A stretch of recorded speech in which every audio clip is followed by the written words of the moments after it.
ಅಕ್ಷ ಸಂಘಟನೆಯಿಂದ ರಾಜ್ಯಾದ್ಯಂತ ಪ್ರತಿಯೊಂದು ಜಿಲ್ಲೆಯಲ್ಲೂ ಹೋರಾಟ ಮಾಡಿದ್ದಾದ್ಮೇಲೆ ಸರ್ಕಾರ ರೋಸ್ಟರ್ ಬಿಂದು ರೆಡಿ ಮಾಡಿ ಇವಾಗ ನೇಮಕಾತಿ ಮಾಡಬೇಕು ಅಂತ ಹೇಳ್ಬಿಟ್ಟು ಡಿಸೈಡ್ ಮಾಡಿದ್ದಾದ್ಮೇಲೆ 56,432 ಪೋಸ್ಟ್ಗೆ ಒಂದು ಇವೆಂಟ್ ಆಫ್ ಕ್ಯಾಲೆಂಡರ್ ಇರಬೇಕು. ಮತ್ತೆ ನೆಕ್ಸ್ಟ್ 6 ಮಂತ್ ಅಲ್ಲಿ ವೇಕೆನ್ಸಿ ಫಿಲ್ ಮಾಡಬೇಕು. ಮತ್ತೆ ಅದ್ರ ಜೊತೆಲಿ ಇನ್ನೂ 50,000 ಹುದ್ದೆಗಳನ್ನ ಭರ್ತಿ ಮಾಡ್ಬೇಕಂತ ಸತತವಾಗಿ ಪ್ರಯತ್ನ ಮಾಡ್ಕೊಂಡು ಹೋರಾಟ ಮಾಡ್ಕೊಂಡ್ ಬಂದಿದ್ದೀವಿ. ಈ ಒಂದು ವಿಚಾರವಾಗಿ ಸರ್ಕಾರ ಏನ್ ಪೊಲೀಸ್ ಇಲಾಖೆಯಿಂದ 8,000 ಹುದ್ದೆಗಳನ್ನ ಪೊಲೀಸ್ ಕಾನ್ಸ್ಟೇಬಲ್, ಸಿವಿಲ್, PC ಮತ್ತೆ KSISF ಮತ್ತೆ KSRP ಟೋಟಲ್ 8,000 ಪೋಸ್ಟ್ಗೆ ನೋಟಿಫಿಕೇಶನ್ಸ್ ಮಾಡಲೇಬೇಕು, 25 ಒಳಗಡೆ ಮಾಡಬೇಕು ಅಂತ ಹೇಳ್ಬಿಟ್ಟು ಲಾಸ್ಟ್ ಅಂದ್ರೆ ಇದೇ ತಿಂಗಳು ಮೇ 11ನೇ ತಾರೀಕು ವಿಸಿಟ್ ಮಾಡಿದ್ವಿ.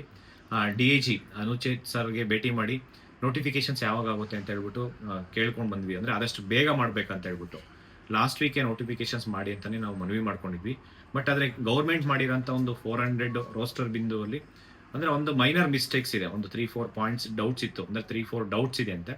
ಅದನ್ನ ಗೌರ್ಮೆಂಟಿಗೆ ಬರ್ಕೊಂಡು ಕ್ಲಾರಿಫಿಕೇಶನ್ಸ್ ತಗೊಂಡು ಈಗ ಆಲ್ರೆಡಿ 1 or 2 ಡೌಟ್ಸ್ ಕ್ಲಿಯರ್ ಆಗಿದೆ. ಇವತ್ತು ನಾವು ಭೇಟಿ ಮಾಡಿ ತುಂಬಾ ಹೊತ್ತು ಚರ್ಚೆ ಮಾಡಿದಾಗ ಇವತ್ತು ಏನು ರಿಮೈನಿಂಗ್ ಡೌಟ್ಸ್ ಇದೆ ಅದನ್ನ ಗೌರ್ಮೆಂಟ್ ಇಂದ ಇವತ್ತು ಬರುತ್ತೆ. ಮ್ಯಾಕ್ಸಿಮಮ್ ಬಂದ್ಮೇಲೆ ಗೌರ್ಮೆಂಟ್ ಇಂದ ಏನು ಡೌಟ್ಸ್ ಇರೋ ಕ್ಲಾರಿಫಿಕೇಶನ್ಸ್ ಬಂದಾದ್ಮೇಲೆ ನಮಗೆ ಒಂದು 2-3 ಡೇಸ್ ಮ್ಯಾಕ್ಸಿಮಮ್ 4 ಡೇಸ್ ಬೇಕಂತಾನೆ ಕೇಳಿದ್ದಾರೆ.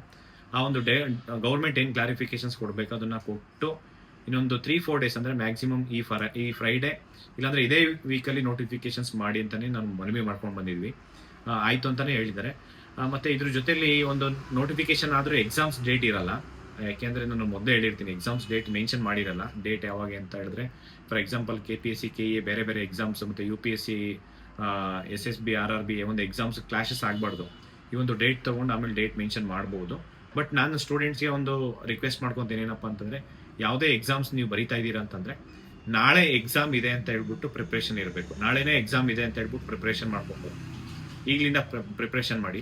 ಈ ಒಂದು PC ನೋಟಿಫಿಕೇಶನ್ ಆದಷ್ಟು ಬೇಗ ಆಗುತ್ತೆ. ಮತ್ತೆ ಈ ಒಂದು PSI ನೋಟಿಫಿಕೇಶನ್ಸ್ ಬಗ್ಗೆ ನಾನು ಲಾಸ್ಟ್ ಅಂದ್ರೆ ಇದೇ ತಿಂಗಳು 11ನೇ ತಾರೀಕು ಮೇ 11ನೇ ತಾರೀಕು DIG ಅನುಚೇತ್ ಸರ್ ಹತ್ರ ಭೇಟಿ ಮಾಡಿ PSI ನೋಟಿಫಿಕೇಶನ್ ಮಾಡಿ ಅಂತ ಹೇಳಿ ಮನವಿ ಮಾಡ್ಕೊಂಡಾಗ PSI ನೋಟಿಫಿಕೇಶನ್ಸ್ ಸದ್ಯಕ್ಕೆ ಯಾವುದು ಅಪ್ರೂವಲ್ ಆಗಿಲ್ಲ ಮತ್ತೆ ಯಾವುದು ವೇಕೆನ್ಸಿ ಇಲ್ಲ ಅಂತಾನೆ ಹೇಳಿದ್ರು. ನಾವು ಅಂದ್ರೆ ಅಕ್ಷ ಸಂಘಟನೆಯಿಂದ ಕಂಟಿನ್ಯೂಸ್ ಆಗ ಅಂದ್ರೆ ಎಫರ್ಟ್ಸ್ ಹಾಕಿ ಎಲ್ಲರಿಗೂ ಮನವಿ ಪತ್ರ ಕೊಟ್ಟಿದ್ವಿ. ಕಂಟಿನ್ಯೂಸ್ ಅಂದ್ರೆ ಈ ಒಂದು 600 ಪೊಲೀಸ್ ಸಬ್ ಇನ್ಸ್ಪೆಕ್ಟರ್ ಇವತ್ತು ನೆನ್ನೆ ಅಪ್ರೂವಲ್ ಆಗಿರೋದಲ್ಲ. 2023-24ರಲ್ಲಿ 300 ಸಬ್ ಇನ್ಸ್ಪೆಕ್ಟರ್ ಪೋಸ್ಟ್ಗೆ ಫೈನಾನ್ಷಿಯಲ್ ಡಿಪಾರ್ಟ್ಮೆಂಟ್ ಇಂದ ಅಪ್ರೂವಲ್ ಆಗಿದೆ. 2022-23ರಲ್ಲಿ 300 ಪೋಸ್ಟ್ಗೆ ಅಪ್ರೂವಲ್ ಆಗಿದೆ. ಟೋಟಲ್ 600 ಪೋಸ್ಟ್ ಪೊಲೀಸ್ ಸಬ್ ಇನ್ಸ್ಪೆಕ್ಟರ್ದು ಅಪ್ರೂವಲ್ ಆಗಿದೆ. ಸುಮಾರು 6 ವರ್ಷದಿಂದ ಯಾವುದು ಪೊಲೀಸ್ ಸಬ್ ಇನ್ಸ್ಪೆಕ್ಟರ್ ನೋಟಿಫಿಕೇಶನ್ಸ್ ಆಗ್ಲೇ ಇಲ್ಲ. ಯಾಕೆಂದ್ರೆ PSI 545 ಸ್ಕ್ಯಾಮ್ ಆದಾಗಿಂದ ಇಲ್ಲಿವರೆಗೂ ಯಾವುದೂ ಆಗಿಲ್ಲ. ಈಗ ನಾವು ಇಷ್ಟೆಲ್ಲ ಹೋರಾಟ ಮಾಡಿದಾದ ಮೇಲೆ ಈಗ ಅದು DIG ಅನುಚೇತ್ ಸರ್ ಮತ್ತೆ ಅವರು ಒಂದು ಡಿಪಾರ್ಟ್ಮೆಂಟ್ ಮೀಟಿಂಗ್ ಅಲ್ಲಿ ಒಂದು 130-150 ವೇಕೆನ್ಸಿ ಫಿಲ್ ಮಾಡೋಣ ಅಂತ ಪ್ಲಾನ್ ಮಾಡ್ತಿದ್ದಾರೆ. ಅದು ಆದ್ರೆ ಸಪೋಸ್ ಈ ನೋಟಿಫಿಕೇಶನ್ಸ್ ಆದ್ರೆ 1 ತಿಂಗಳ ನೋಟಿಫಿಕೇಶನ್ಸ್ ಮಾಡ್ತೀನಿ ಅಂತ ಇವಾಗ ಡಿಸೈಡ್ ಮಾಡಿರೋದು. ಯಾಕೆಂದ್ರೆ ನಾವು ಇಷ್ಟೆಲ್ಲ ಪ್ರೆಸರ್ ಹಾಕಿ ಮಾಡ್ಲೇಬೇಕು ಅಂತ ಹೇಳಿದಾಗ, ಯಾಕೆಂದ್ರೆ ನಾವು ಈ ಹಿಂದೆನೂ ನಾವು ನೋಡಿದೀವಿ. ಯಾಕೆಂದ್ರೆ ಎಷ್ಟೋ ನೋಟಿಫಿಕೇಶನ್ಸ್ ಯಾವ್ದು ಆಗಲ್ಲ ಅಂತ ಹೇಳ್ತಾರೆ, ಅದನ್ನ ನಾವು ಮಾಡಿ ತೋರಿಸಿದೀವಿ. ಇವಾಗ್ಲೂ ಅಷ್ಟೇ ಇವಾಗ ನೋಟಿಫಿಕೇಶನ್ಸ್ ಮಾಡಲ್ಲ ಅಂತ ಅಂದಾಗ ಇದನ್ನ ಮಾಡಿ ತೋರಿಸಿದೀವಿ.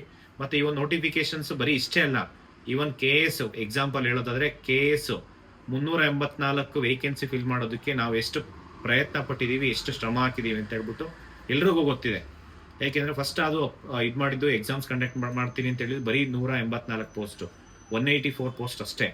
ಅದಾದ್ಮೇಲೆ ನಾವು ಕಂಟಿನ್ಯೂಸ್ ಆಗಿ ಎಫರ್ಟ್ಸ್ ಹಾಕಿದ ನಂತರ 384 ಪೋಸ್ಟ್, ಅದು ಯೂಜ್ ರೆಕ್ರೂಟ್ಮೆಂಟ್. ಅದು ಅಷ್ಟು ಪೋಸ್ಟ್ ಆಗೋದಕ್ಕೆ ಕಂಟಿನ್ಯೂಸ್ ಎಫರ್ಟ್ಸ್ ಹಾಕೋದು. ಎಷ್ಟು ಜನ ಸ್ಟೂಡೆಂಟ್ಸ್ ಸುವರ್ಣಸೌಧ ಮತ್ತೆ ಇಲ್ಲಿ ವಿಧಾನಸೌಧ ಸಾಕಷ್ಟು ಪ್ರಯತ್ನ ಮಾಡಿದ್ದಾದ್ಮೇಲೆ ಅಷ್ಟು ಪೋಸ್ಟ್ ಆಗಿದ್ದು. ಅದೇ ರೀತಿ ಇವಾಗಲೂ ಅಷ್ಟೇ PSI ನೋಟಿಫಿಕೇಶನ್ಸ್ ನ ನಂಬರ್ ಆಫ್ ವೇಕೆನ್ಸಿ ಏನ್ ಇವಾಗ 130-150 ವೇಕೆನ್ಸಿ ಫಿಲ್ ಮಾಡಬೇಕು ಅಂತ ಅನ್ಕೊಂಡಿದ್ದಾರೆ, ಅದು ಕನಿಷ್ಠ ಅಂತಂದ್ರೂ 600 PSI ಆಗ್ಲೇಬೇಕು. ಯಾಕೆಂದ್ರೆ ಅದು ಕಡಿಮೆ ಆಯ್ತಂತಂದ್ರೆ ನಾವು ಒಪ್ಕೊಳಲ್ಲ. ಇನ್ ಕೇಸ್ ಈ ಒಂದು PSI ನೋಟಿಫಿಕೇಶನ್ ಆಗ್ಬೇಕು ಅಂತ ಏನಾದ್ರು ಪ್ರೊಟೆಸ್ಟ್ ಮಾಡಬೇಕು, ಇದು ನೀಡಿದೆ, ಪ್ರೊಟೆಸ್ಟ್ ನೀಡಿದೆ ಅಂತಂದ್ರೆ ಎಲ್ರೂ ಒಗ್ಗಟ್ಟಾಗಿ ಒಂದು ದೊಡ್ಡ ಮಟ್ಟಕ್ಕೆ ಪ್ರೊಟೆಸ್ಟ್ ಮಾಡೋಣ. ಯಾವುದೇ ಕಾರಣಕ್ಕೂ ಇದು ನೋಡಿ, ರೆಕ್ರೂಟ್ಮೆಂಟ್ ಆಲ್ರೆಡಿ ನೋಟಿಫಿಕೇಶನ್ಸ್ ಅಪ್ರೂವಲ್ ಆಗಿ ತುಂಬಾ ವರ್ಷ ಆಗಿದೆ, 2-3 ವರ್ಷ ಆಗಿದೆ. ಮತ್ತೆ ಇವ ನೋಟಿಫಿಕೇಶನ್ಸ್ ಗೆ ಅಂತಾನೆ ಓದ್ತಾ ಇರೋಂಥವ್ರು ತುಂಬಾ ಜನ ಹಗಲು ರಾತ್ರಿ ಕಷ್ಟಪಟ್ಟು ಓದ್ತಾ ಇದ್ದಾರೆ. ಇದು 1-2 ವರ್ಷದ ಕನ್ಸಲ್ಲ, ಸುಮಾರು 5, 6, 7, 8 ವರ್ಷದ ಕನಸು. ಮತ್ತೆ ಈಗ ಆಲ್ರೆಡಿ ಏಜ್ ರಿಲ್ಯಾಕ್ಸೇಷನ್ ಏನು ಕೊಡ್ಸಿದೀವಿ, ಫಸ್ಟ್ 5 years ಏಜ್ ರಿಲ್ಯಾಕ್ಸೇಷನ್ ಆಗಿದೆ. ತುಂಬಾ ಜನ ಆಸ್ಪಿರೆಂಟ್ಸ್ ಏನು ಅಟೆಂಪ್ಟೇ ಕಳ್ಕೊಂಡಿರೋಂಥವ್ರಿಗೆ ಒಂದು ಅವಕಾಶ ಸಿಕ್ಕಿದೆ. ಇವು ನಂಬರ್ ಆಫ್ ವೇಕೆನ್ಸಿನೂ ಸ್ವಲ್ಪ ಏನು ಗೌರ್ಮೆಂಟ್ ಅಪ್ರೂವಲ್ ಮಾಡಿರೋದು ನಾವು ಕೇಳ್ತಾ ಇದ್ದೀವಿ. ಯಾಕೆಂದರೆ ಈ ಒಂದು ಪೊಲೀಸ್ ಸ್ಟೇಷನ್ ಸ್ಟ್ರೆಂಥನ್ ಮಾಡಬೇಕು ಅಂತಂದರೆ ರೆಕ್ರೂಟ್ಮೆಂಟ್ ಆಗಲೇಬೇಕು. PC PSI ಎಲ್ಲನೂ ಅಷ್ಟೇ ರೆಕ್ರೂಟ್ಮೆಂಟ್ ಆಗಬೇಕು. ಮತ್ತು ಈ ಒಂದು ಲಾ ಆ್ಯಂಡ್ ಆರ್ಡರ್ ಮೇಂಟೈನ್ ಮಾಡಬೇಕು ಅಂತಂದರೆ ನಂಬರ್ ಆಫ್ ಪೊಲೀಸ್ ಸ್ಟೇಷನಲ್ಲಿ ಏನು ಪೊಲೀಸ್ ಸ್ಟ್ರೆಂತ್ನ ಜಾಸ್ತಿ ಮಾಡ್ಕೊಬೇಕಾಗುತ್ತೆ. 100 ಜನ ಇರೋ ಕಡೆ 150 ಜನ. ಯಾಕೆಂದರೆ ಈಗ ಫಾರ್ ಎಕ್ಸಾಂಪಲ್ ಒಬ್ಬ ಪೊಲೀಸ್ ಕಾನ್ಸ್ಟೇಬಲ್ಲು ಬೀಟ್ ಅಂದರೆ 10 ಟೈಮ್ಸ್ ಬೀಟ್ ಮಾಡ್ತೀನಿ ಅಂತಂದರೆ ಅಟ್ಲೀಸ್ಟ್ 15 ಟೈಮ್ಸ್ ಬೀಟ್ ಮಾಡಿ ಒಬ್ಬ ಓಡಾಡೋ ಬದಲು ಅಟ್ಲೀಸ್ಟ್ ಅವನಿಗೆ ಒಬ್ಬ ಸೇಫ್ಟಿ ಬೇಕಾಗುತ್ತೆ. ಕಂಟಿನ್ಯೂಸ್ ಆಗಿ ನಮಗೆ ಬೆಂಗಳೂರಲ್ಲೇ ಆಗಿರ್ಬೋದು, ಎಲ್ಲೇ ಆಗಿರ್ಬೋದು, ಕಂಟಿನ್ಯೂಸ್ ಆಗಿ ಪೊಲೀಸ್ ಕಾಣಿಸ್ತಾ ಇದ್ದರೆ ನಮಗೇನನ್ಸುತ್ತೆ, ಅದು ಒಂದು ಲಾ ಆ್ಯಂಡ್ ಆರ್ಡರ್ ಮೇಂಟೈನ್ ಆಗುತ್ತೆ. ಜನಗಳಲ್ಲಿ ಒಂದು ನಂಬಿಕೆ ಬರುತ್ತೆ. ಈ ಒಂದು ರಾಬ್ರಿ ಇರ್ಬೋದು, ಇವು ಬೇರೆ ಬೇರೆ ಇಲ್ಲಿಗಲ್ ಆಕ್ಟಿವಿಟೀಸ್ ಇರ್ಬೋದು, ಅದೆಲ್ಲ ಕಡಿಮೆ ಆಗುತ್ತೆ. ಹಂಗಾಗಿ ಪೊಲೀಸ್ ಲಾ ಆ್ಯಂಡ್ ಆರ್ಡರ್ನ ಸ್ಟ್ರೆಂಥನ್ ಮಾಡ್ಕೊಳೋದಕ್ಕೆ ಪೊಲೀಸ್ ರೆಕ್ರೂಟ್ಮೆಂಟು ತುಂಬ ಇಂಪಾರ್ಟೆಂಟು. ಮಾನ್ಯ ಗೃಹ ಸಚಿವರಾದಂಥ ಪರಮೇಶ್ವರ್ ಸರ್ಗೂ ನಾವು ಮನವಿ ಮಾಡ್ಕೊಂಡಿದ್ದೀವಿ. ಮತ್ತೆ ನಾವು ಕಂಟಿನ್ಯೂಸ್ ಆಗಿ ಎಫರ್ಟ್ಸ್ ಹಾಕಿ ಮನವಿ ಮಾಡ್ಕೊತೀವಿ. ಆದಷ್ಟು ಬೇಗ ಈ ಒಂದು PSI ನೋಟಿಫಿಕೇಷನ್ನ ನಂಬರ್ ಆಫ್ ವೇಕೆನ್ಸಿ ಯಾವುದೇ ಕಾರಣಕ್ಕೂ ಕಡಿಮೆ ಮಾಡಬಾರ್ದು. ಏಕೆಂದರೆ ಲಕ್ಷಾಂತರ ಆಸ್ಪಿರೆಂಟ್ಸು ಕಷ್ಟಪಟ್ಟು ಓದ್ತಾ ಇದ್ದಾರೆ ಮತ್ತು ಅವ್ರದ್ದೊಂದು ಕನಸು. ಅದಕ್ಕೋಸ್ಕರ ಈ ಒಂದು ಪ್ರಾಮಾಣಿಕವಾಗಿ ಓದ್ತಾ ಇರೋಂಥವ್ರಿಗೆ ಜಾಬ್ ಸಿಗಬೇಕು ಅಂತಂದರೆ ಸರ್ಕಾರ ನೋಟಿಫಿಕೇಷನ್ ಮಾಡಲೇಬೇಕು. ಅಪ್ರೂವಲ್ ಆಗಿರೋದನ್ನು ನಾವು ಕೇಳ್ತಾ ಇರೋದು. ಇದನ್ನು ನಾವು ಡಿಮ್ಯಾಂಡ್ ಮಾಡ್ತೀವಿ. ಎಲ್ಲ ಸ್ಟೂಡೆಂಟ್ಸು ತುಂಬ ಎಷ್ಟೊಂದು ಜನ ಕೇಳ್ತಾರೆ PSI ನೋಟಿಫಿಕೇಷನ್ ಆಗುತ್ತಾ ಇಲ್ಲ ಅಂತೇಳಿ. ಸ್ವಲ್ಪ ಮಟ್ಟಕ್ಕೆ ಏನು ಮಾಡ್ತಾ ಇದ್ದಾರೆ ಅದೊಂದು ವಿ ಆರ್ ನಾಟ್ ಸ್ಯಾಟಿಸ್ಫೈಡ್. ಅದನ್ನು ಜಾಸ್ತಿ ಮಾಡಿಸೋದಕ್ಕೆ ಪ್ರಯತ್ನ ಮಾಡೋಣ. ಎಲ್ಲರೂ ಒಳ್ಳೆಯದಾಗಲಿ. Thank you so much. ನಮಸ್ಕಾರ.